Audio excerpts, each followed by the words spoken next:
So, good evening guys. So, welcome back to my channel. So here, showcase ko naman po yung aking mga halo-halong toy collection. So, meron to ditong vintage. Di naman masasabing vintage, not so vintage. Actually, most of it is mga bago pa. And may mga palengke toys, may mga Japan, may bootleg, and of course may mga original. So dito po tayo, let's start with this Stormtroopers. Yan po, hindi ko maitayo yung isa. So Star Wars collectibles ko. Yan, Stormtroopers po.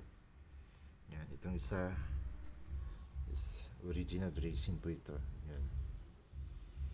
And the other one, yes, kulang-kulang na po yung parts. Pero urig yan, urig na urig. So next is ito po, Ecto 1, yung ambulansya ng Ghostbusters. So kilala po yan, Ecto 1. Yan po. So Cadillac na karo ng patay na ginawang ambulansya. Got it. Po. So sa mga batang 80s, kilala po ito. Tumatak po sa ating ano po ito. Sa mga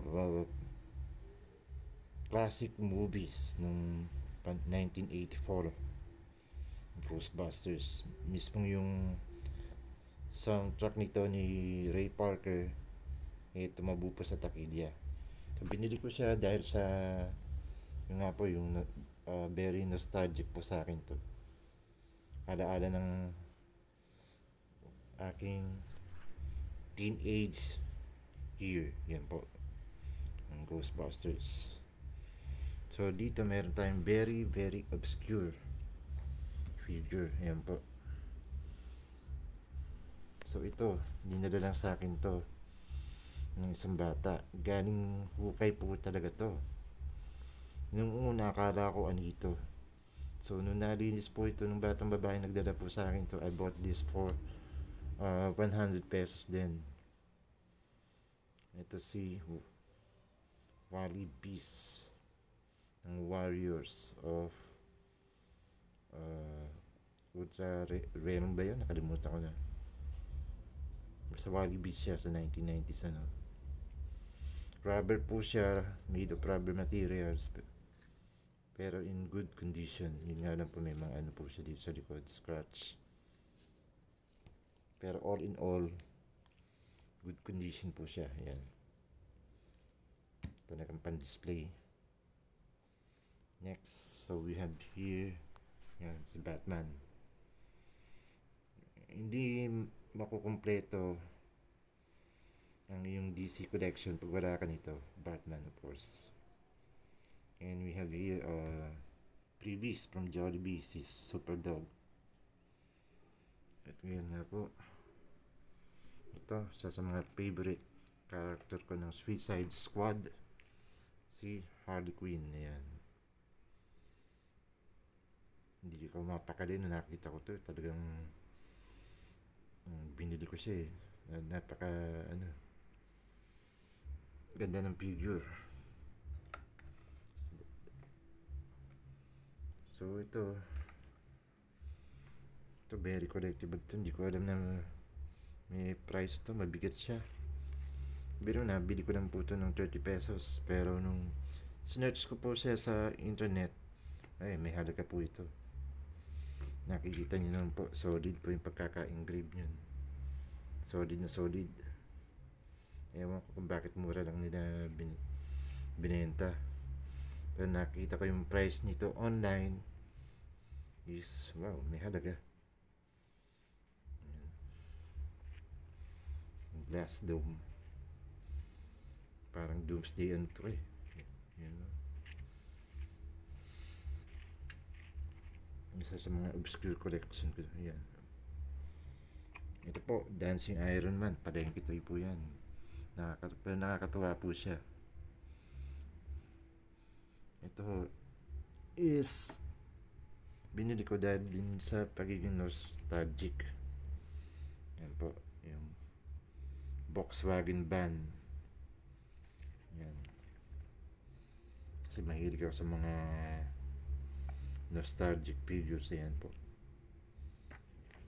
At of course, ito. Kilala niyo po si Michael J. Fox. Yan po. Back to the Future Time Machine. Time Machine. Ako po, hirap na ng bulol. Uy. Yan po.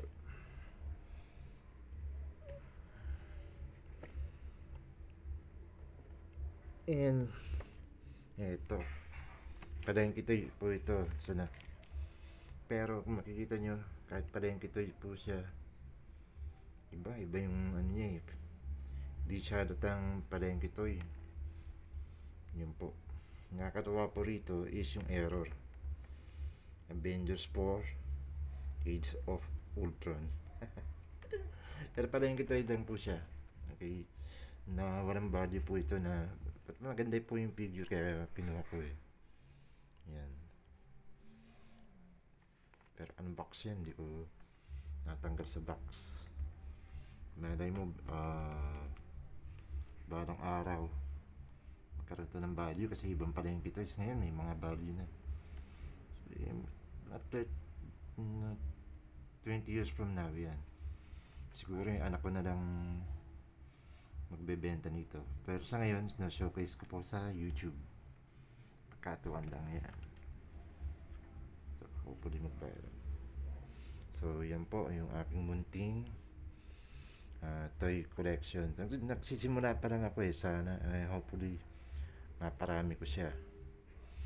Para kang gumawa ng stante, mag-collect po ng DC, Marvel figures. Yan po, itong mga collectibles na ganyan. And of course yung mga Star Wars figure. Yan. Kaya yun. So ito po, gusto ko lang po yan sa inyo. Speaking of toys, ito po yung aking pinaka holy grail. Yan po yung stop toys na yan. Natatawag ko yung holy grail kasi 20 years na sa amin to eh. Yan po, Cuddle Bear. Yan. So ngayon medyo triple na halaga nito, yung Cuddle Bear na to. Okay, so yan po, balik tayo dito.